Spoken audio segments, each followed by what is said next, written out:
Guys, coming to you from beautiful Emerald Coast. This is the coastline of Florida off the Gulf Coast. So as you can see, the water is pretty pristine blue.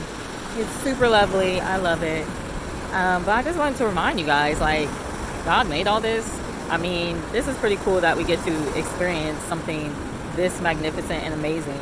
And this isn't the only things he made. You know, he made the mountains and the lakes. And yesterday I was on the beach. Well, for the last 2 nights I decided to stay out past sunset, you know, in the dark.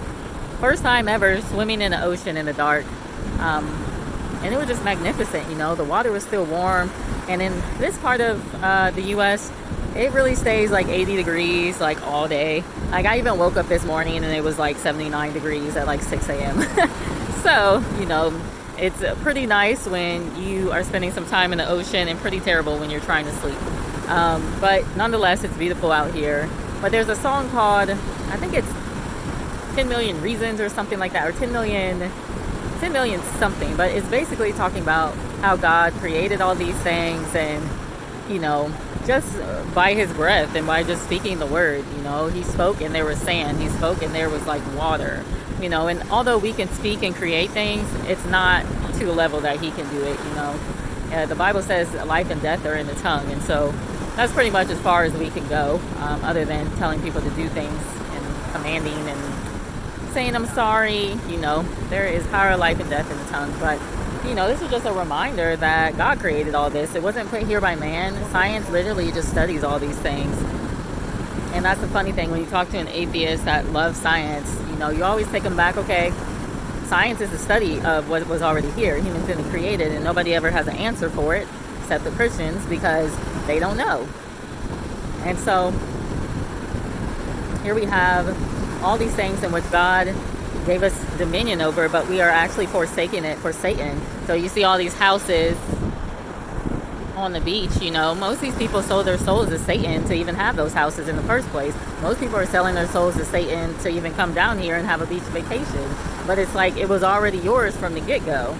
You felt like you had to have extra. You felt like you had to have the biggest house, and you had to have all the slaves and servants and to build it for you. You felt like you were better than them because you could deceive them into doing your bidding and that kind of thing. This stuff was already given to us, and here comes Satan, just like he did to the Messiah. He took him up on the mountain and told him he can have all the kingdoms of the world.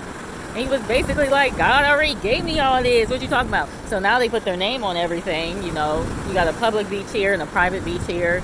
At the end of the day, all this stuff belongs to God. It doesn't matter whether you think it's public or private. To me, it's public. It's not owned by these people, you know. And when you actually start searching in the laws and that kind of thing, you'll probably find out that's pretty true. Because even with your own house, I believe you have to own the air rights to the house. But at the end of the day, it's like, even if you own the air rights, you still don't own anything, because God owns it all. And he can make this thing crumble in a minute, which he likely is going to do coming here soon, because America's got to be destroyed.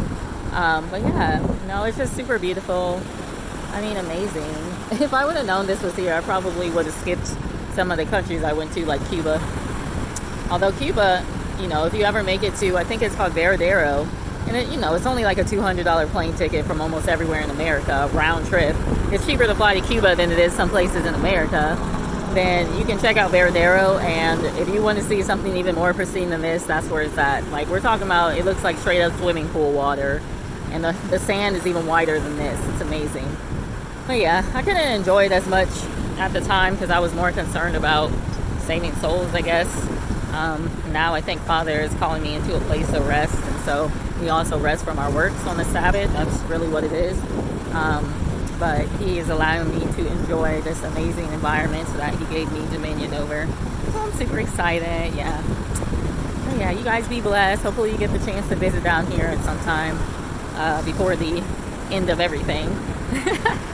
That sounds really negative, but it's true. So be blessed. Have a good one. Bye.